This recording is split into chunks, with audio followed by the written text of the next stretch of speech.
खबर हम आपको दे दें। महाराष्ट्र से ये खबर है। महाराष्ट्र में कोरोना मरीजों की तादाद में इजाफा हुआ है। महाराष्ट्र पर लगातार नजर है। तादाद बढ़कर 130 हो गई है। देखिए, कल जब हम अमित से बात कर रहे थे, उन्होंने बताया था 124 कल तक ये आंकड़ा था और आज ये आंकड़ा जो है ये बढ़ गया है। अब 130 हो गई है महाराष्ट्र में कोरोना पॉजिटिव मरीजों की जो तादाद है। तो महाराष्ट्र पर लगातार नजर बनी हुई है हमारी और अब ये तादाद वहां पर 130 हो गई है। जिस तरह से लगातार हम आपको बता रहे हैं कि कहा जा रहा है स्टे होम, सेफ रहिए, बहिफाजत रहिए, घरों में रहिए। चलिए एक बार फिर से हम रुख करेंगे हमारे साथी अमित राय का। अमित, लगातार पहले दिन से खासतौर से हमारी नजर महाराष्ट्र पर बनी हुई है और ये आंकड़ा अब 1, 2, 3, 4, 5 नहीं 130 तक जा पहुंचा है। बेहद तशवीश की बात। देखिए निश्चित तौर पर कल सुबह तक ये आंकड़ा जो है 124 था। उसके बाद एक मरीज जो है पॉजिटिव पाया गया नागपुर में, हो गया आंकड़ा 125 और अब हो गया 130। ये जो 5 नए पॉजिटिव केसेस आए उसमें से 3 सांगली है, एक कोल्हापुर और एक पुणे है।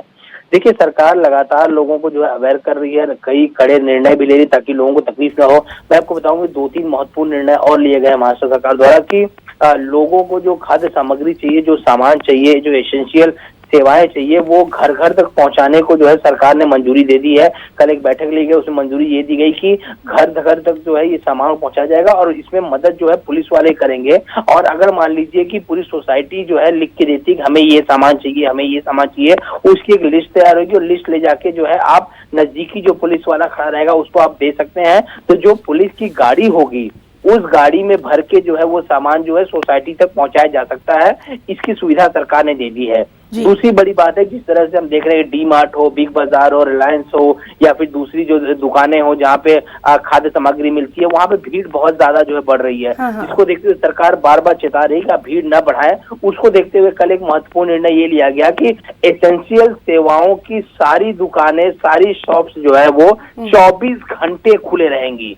24 घंटे खुले रहने का निर्णय महाराष्ट्र सरकार ने लिया है ताकि लोग कभी भी जाए जो है ले सकते। कोई टाइम तय नहीं है कि सुबह 7 से 11 शुरू रहेगी या 2 घंटे शुरू रहेगी। 24 घंटे अब दुकानें खुली रहेंगी। तो कई सारे कड़े कदम जो है वो सरकार द्वारा जो है उठाए जा रहे हैं। एक और चीज मैं आपको महत्वपूर्ण जानकारी दे दूं, जो महाराष्ट्र के अल्पसंख्यक मंत्री नवाब मलिक ने दिया है कि जुम्मे की नमाज जो है आज है, उसमें मस्जिदों में लोगों को नहीं जाना पड़ेगा, वो घरों में ही अपनी नमाज अदा करें। और इसके लिए जो है उन्होंने कई सारे उलेमाओं की बैठक हुई और सभी लोगों ने ये फैसला लिया है कि भीड़ भाड़ नहीं होनी चाहिए, क्योंकि सरकार ने पहले ही जो है धार्मिक स्थानों में भीड़ भाड़ इकट्ठा होने पर रोक लगा दी है। इसलिए जुम्मे की नमाज जो है लोग घर में ही करें।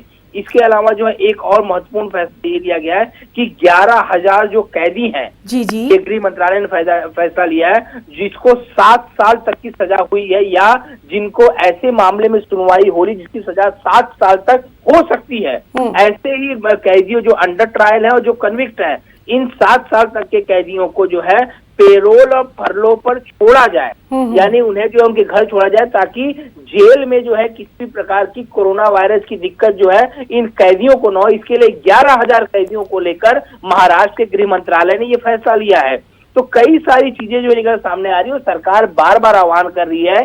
जी, तो अमित, आपने बहुत अच्छी जानकारी नाज़रीन तक पहुंचाई है। पहली तो ये कि 24 घंटे तक तमाम जो एसेंशियल सर्विसेज की दुकानें हैं वो खुली रहेंगी, कैदियों को भी पेरोल पर छोड़ा जाएगा और अपना ध्यान है वो सबको खुद रखना है। अमित, बहुत बहुत शुक्रिया अदा करना चाहेंगे आपका तमाम तर जानकारी के लिए। लगातार महाराष्ट्र के हालात पर हमारी